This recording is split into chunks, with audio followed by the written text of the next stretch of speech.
Muhammad Ali was, the story goes, the greatest boxer of all time.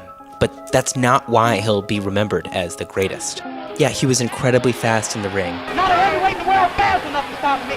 He was so powerful, his biggest fights usually didn't go to 16 rounds. Ali's greatness is all about the other punches he threw. I shook up the world!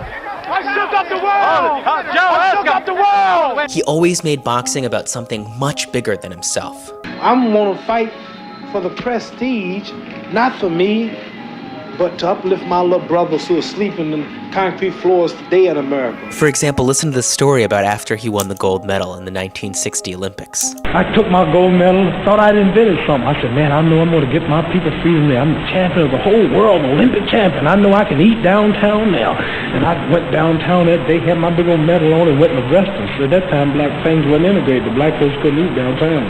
And I went downtown, I sat down, and I said, a cup of coffee, hot dog.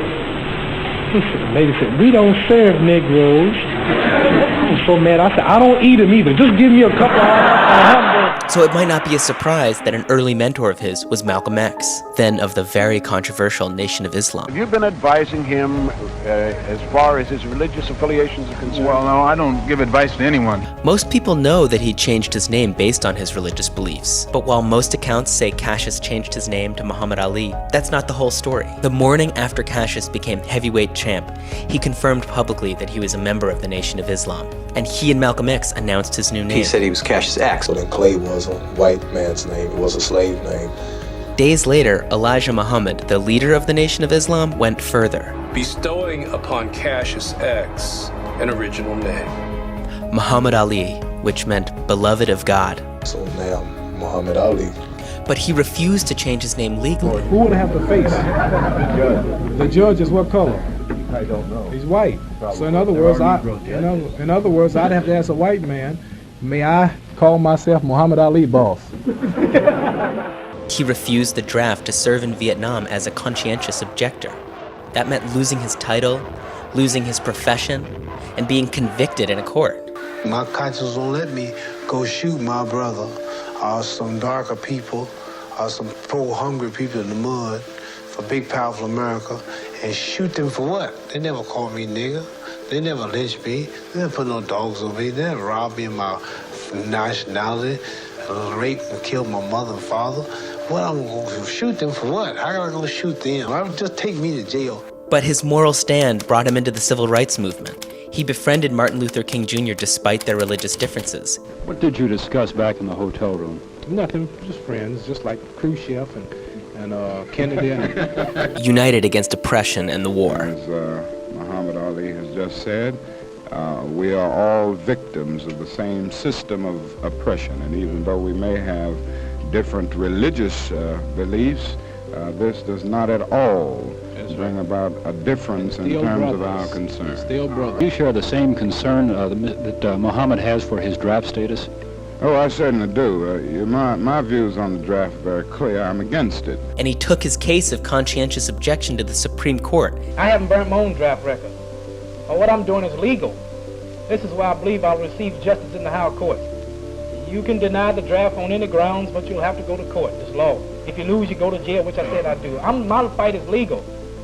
Most people who objected to the Vietnam War avoided the draft however they could, burning their draft cards or using a complicated series of deferments like future President Bill Clinton did. But if you notice, I'm been the most persecuted. I'm not allowed to work in America. I'm not allowed to leave America. Home of the brave, land of the free. So are there times when you miss being heavyweight champ of the world? No, they miss me. I know that. No, I don't miss it. I'm not missing it. He won that case, and when he returned to boxing, he didn't stop shaking things up. Viet Cong are not all bad, but America's still dropping bombs. In Hiroshima, Japan wasn't bad, but she still dropped the bomb. In Korea, they wasn't bad, but they still dropped the bomb. So now I'm going to forget the 400 years of lynching and killing and raping and depriving my people of freedom, justice, equality, the first fired, last high, the lowest of low, last respected. And I'm going to look at 2 or 3 white people who are trying to do right and don't see the other million trying to kill me.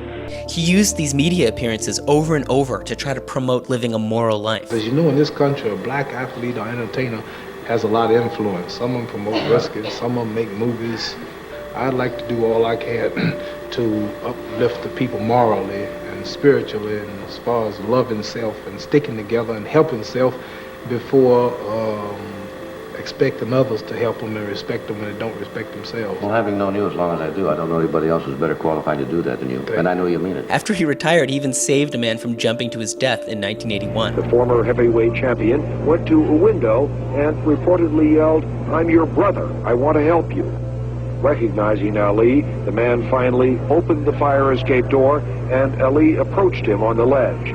He helped negotiate the release of 14 hostages in Iraq.